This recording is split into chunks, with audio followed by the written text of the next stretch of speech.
ಹರಿ ಮನೋವಿಲಾಸಿನಿ ಶ್ರೀನಿಧಿ ಮಹಾಪ್ರಚೋದಿನಿ ಶ್ರೀ ಸುಖಿ ಸುಮಂಗಳಾಂಗಿನಿ ಸರ್ವ ಇಷ್ಟ ಸುಪ್ರದಾಯಿನಿ ನಮ್ಮ ಮನೆಯಲ್ಲಿ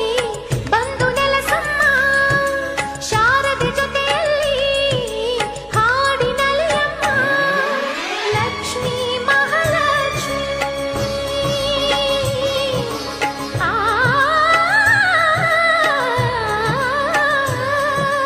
ಲಕ್ಷ್ಮೀ ಮಹಾಲಕ್ಷ್ಮಿ ಲಕ್ಷ್ಮೀ ವರಲಕ್ಷ್ಮಿ ಲಕ್ಷ್ಮೀ ಗೃಹಲಕ್ಷ್ಮಿ ನೀ ನಗುವಾಗಿ ನಗವಾಗಿ ಬಾರಮ್ಮ ಬಡವರ ಮನೆಗೆ ದಯ ಮಾಡಮ್ಮ ಅಮ್ಮ ಬಾರಮ್ಮ ಬಡವರ